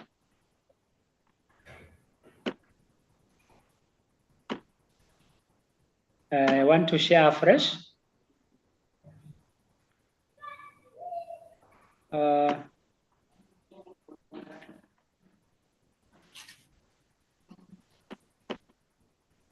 I hope you can now see my presentation. Yes. Yes. Yes. Oh, thank you very much. So we were looking at how we can do effective document analysis, and we were looking at consistency, where records must be the same throughout the organization. And I was at that point where I was talking about employee exits, that if our records in HR shows that somebody has left, in other departments like IT, the same information should be contained there, that somebody has left. Because if we don't have this consistency, somebody can take advantage of the weaknesses in our system either to defraud or compromise the integrity of our systems. So we need to ensure that the documents that we are using are consistent throughout the organization. And then down there, I've indicated the implementation. Are the policies implemented in the way that is expected? So by analyzing the level of implementation of these policies, we are able to determine where there are weaknesses or gaps in the policies. It is possible that some of our policies are not implemented fully, either because of interference from other quarters or because of weaknesses in our systems. For example, the gender rule, if the policy says that a third of the gender rule should be employed, then it should be reflected in our workforce. So when we do our head count, we should see that number being reflected on the ground. But if it's not, then it means that that policy has not been implemented, and therefore there is need for a review, particularly on the part of enforcement. Next is identification of gaps where there are weaknesses in our system. And I've indicated several aspects that can indicate a gap. One is missing data. Missing data can be either by acts of commission or omission. Commission is where somebody intentionally deletes data. So when you are looking for it, you can't find it. If it's not deleted, it is stolen. So you can't find it. Especially when you are taking a disciplinary action and some documents could be kept somewhere, and if they are accessed by unauthorized persons, they can easily go missing. The other missing reason for missing is that it was never captured in the first place. So that information is missing and therefore cannot give you accurate data. Secondly, we are talking about outdated documents. For example, our policies should be reviewed on a regular basis. The common practice is that we review our policies after every 3 or 4 years. Why 4 years?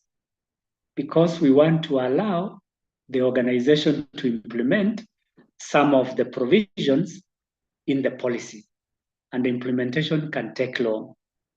There are some aspects in the policy that can take 1 year, 2 years, or even 4 years. So we come back and review the policies so that we ensure that they are relevant and up to date. Another gap could be consistency, where there is no reliability of information across the board. So these are gaps that need correction. And when you are doing audits, you look at these gaps in the documents, because the data collection tool we are talking about here is a document. And then you need to verify the data accuracy in the documents. Accuracy, as I said, is that the data is valid, that it shows what is supposed to show, and that it is what it is supposed to show. And therefore, accuracy is very important, because inaccurate data leads to inaccurate reports. Then summarize the findings as you do the analysis. Once you have collected all the data from all the documents that we have mentioned, you need to summarize the findings by pointing out the strengths, weaknesses, and areas of improvement. And that way, you will have conducted an audit using documents. As I have mentioned before, there is another aspect that we need to look at, that is cross-referencing with other audit findings. That your audit may not be final or may not be so definitive that there should be no other information that should be added. As a good practice, it's good to compare what you have found out with the other audits. Yesterday, for those of us who are in, we talked about people who can conduct the audits. One, the HR department can conduct the audit. Two, the internal audit department. Three, a consultant and external audit. And four, Office of the Auditor General for those of us working in the public sector. So when you conduct your audit using these documents, please refer to other audits that have been done, be it a quality audit or OAG, Office of the Auditor General. So in this way, you'll be safe because there is a collaboration between what you have found out and what is contained in other documents. And lastly, ensure confidentiality. This is a professional and ethical issue to ensure that, one, the documents are secure, and two, the information does not leak out to unauthorized persons. So the way we handle these documents will ensure that we maintain this confidentiality. Otherwise, when we conduct another audit, there is always a fear that the information that respondents give is likely to be given to other people. But for documents, there are those confidential documents that we don't give to people, and it should always be treated confidentially. We are almost ending our session. We want to look at the features of good data collection methods. But before we go that, I want to open up a conversation by looking back at what we have said in regard to types of document or document analysis and the types of documents that we should be looking at and how we can make effective document analysis. So anybody with a question or a comment, kindly ask before we move to the next part.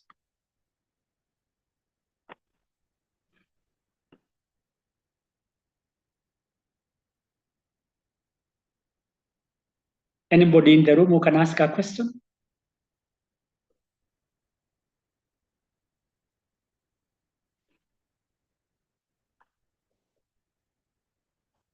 Maybe I can ask those of us who seem to be online. Lulu, are you there? Yes, I'm here. Yes, Lulu, can you ask a question or comment?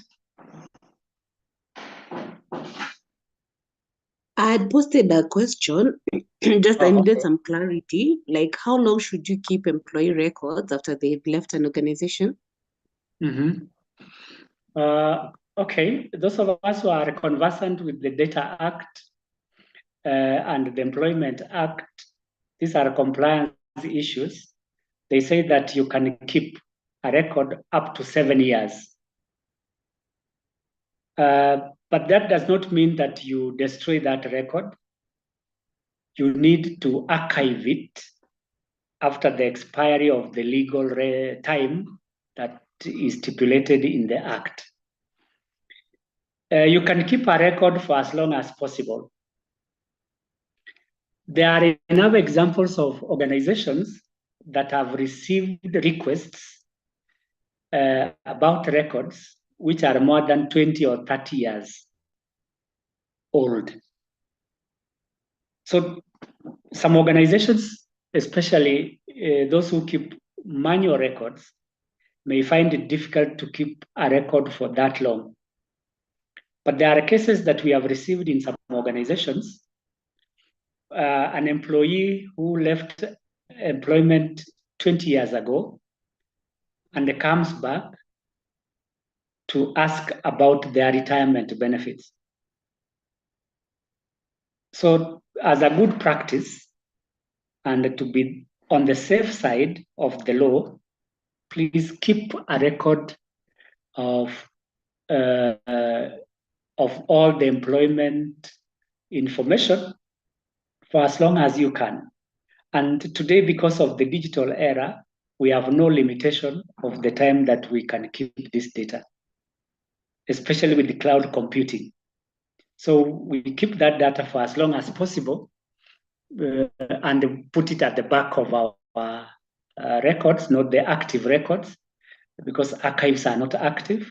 So we keep them there for as long as possible. But the requirement is 7 years. Any question?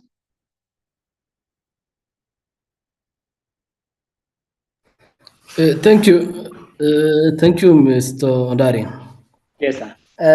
From maybe I can approach a question that I'm approaching from a research perspective. Yes.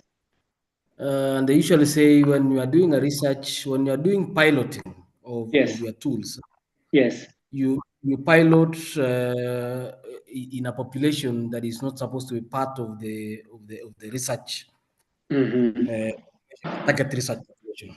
Okay. Now, in this case, you are doing tools for a research or an audit Yes. of an organization.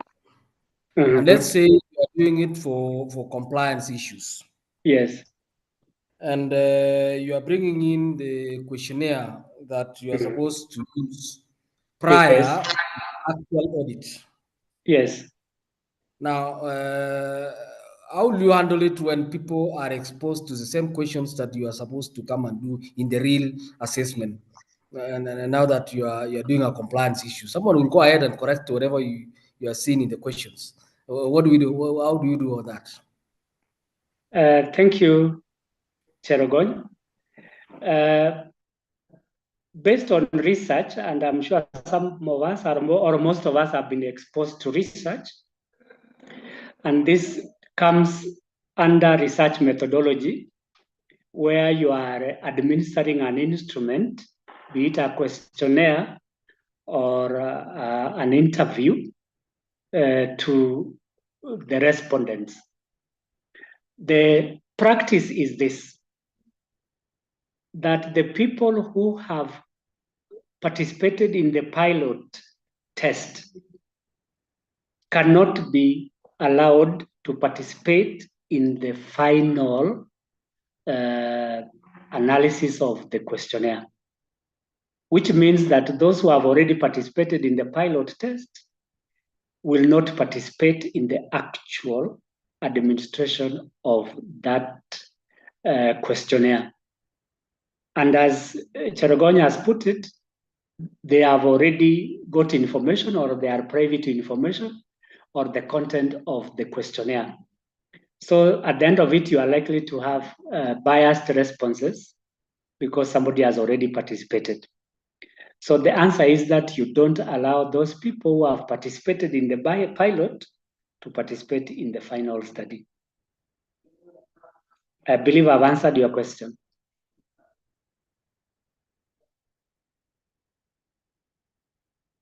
Cherogon? Yeah, and that one simply says that if you are auditing an organization that you have a limit. Sorry, I've lost you.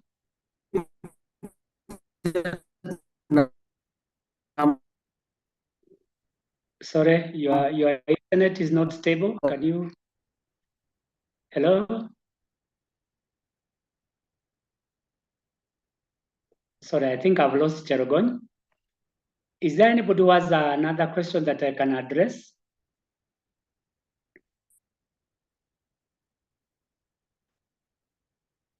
Okay, apparently there is no other person with a question. I want us now to move to features of good data collection tools or methods. The first one up there is accuracy. That whether it is a questionnaire, it is a document analysis, it's an interview, or it's an observation, our key focus should be on accuracy. So the instrument or the method that we use in collecting data during the audit should be very accurate, meaning that it is reflecting on the actual practices that are taking place in that organization. Otherwise, if they are not accurate because they are missing information or there are errors or some documents are not comprehensive enough, then you end up with inaccuracy. As HR auditors, we want to be as accurate as possible because at the end of it, we want to make changes in our systems. Without accurate information, be it when we are talking about HR planning, that during the HR plan, we forecasted to have so many people and we hired so many people because we relied on inaccurate data, that becomes a danger. We might end up recruiting people and yet we didn't need to recruit them because we relied on inaccurate methods. 2 is the ease of use. How easy is it to use this document?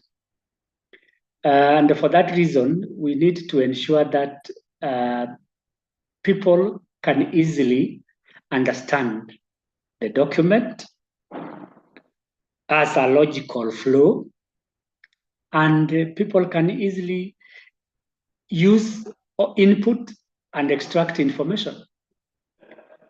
So a questionnaire, an observation checklist, or a document analysis should be able to provide us with that opportunity to easily use it. I've already mentioned something about consistency, that there should be reliability in the data that we are collecting. And that means that the document or the data that we are collecting should produce the same results anytime we use it. If it's an observation, even if it's a different person going to observe, it should give us the same results. That is consistency. The other one is comprehensive coverage. This has to do with the details that are contained in our research collection method. Our interviews, our questionnaires, our observations, and our document analysis must be detailed enough, meaning that they should cover all areas of interest that we are auditing, be they recruitment, be they compliance, performance, training, employee relations, or even health and safety. By having this comprehensive coverage, you are able to make an informed decision when it comes to reporting. And then another key factor or a feature of a good data collection method is data security. That we must protect important data, not necessarily sensitive, important data that we have in our custody. So the document, the methods that we are using should ensure that the security of data is maintained. Security has to do with many things. One, safe from theft. People can steal this information depending on how we handle these data collection methods. 2, it can be lost through viruses. Somebody can attack our system and infect it with those viruses, and we lose all data. Or 3, corruption. Data can be corrupted. So if we are going to use digital methods to collect data either through interviews or through other methods like documents, then we must ensure security in this data. Otherwise, the confidentiality of information will be compromised. I believe you are aware that a few months ago, our public sector organizations and some private companies were affected by malware, where data was corrupted in some public and private organizations. I believe all of us are aware of that. Some are still struggling to put together the data that they had lost, which means that the security of our data might have been compromised at some point. So to be on the safe side, we must work closely with the IT department to ensure that, one, the data that we collect is not exposed to anybody. Two, accessibility is restricted so that we don't have unauthorized person getting information. And four, we use antiviruses and strong passwords to ensure that the security is guaranteed. Especially when we are using our laptops in public spaces. You go to a restaurant and you log into your computer using your organizational details or access codes. You are exposing yourself. That requires that HR managers and communication officers of your organizations may have failed in creating awareness about the dangers of using public internet or Wi-Fi's. Even if it's your phone, please ensure that you don't open it or expose it to public Wi-Fi's, because you can easily lose all the content of your data or possibly get an infection, which can be passed on to your organization. Whether you are a public organization or a private organization, data security is very important. And now that we are conducting audits of our system, you can imagine what will happen if unauthorized persons went into our system and corrupted everything. All the data is lost. That will be a disaster. Those are the risks that we should be managing when we are conducting HR audits. I think I have come to the end of my presentation. In the next 15 or 12 minutes, we can ask questions or give comments as we close for the day.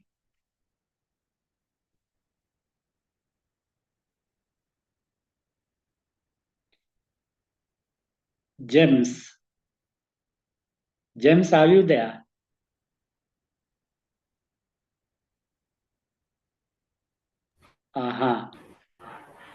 Mushivi?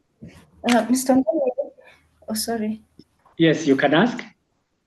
Yes, not a question as such. Yes. Just a comment. I think you've articulated the HR audit methods or tools quite clearly in a very simple way. It is able to personally, I'm able to follow through, and I think I'm properly guided on that. Thank you. Thank you. Thank you very much for that compliment. Anybody else, like James, who may want to ask a question?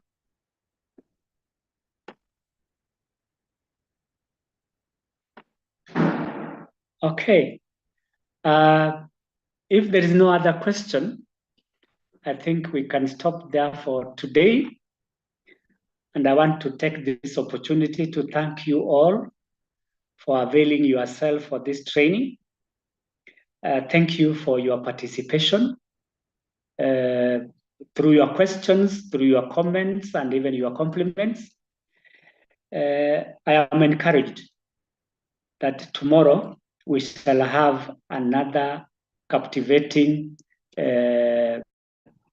interaction, God willing. So on that note, I want to wish you a good night and God bless. Thank you, and do have a good evening too. Thank you.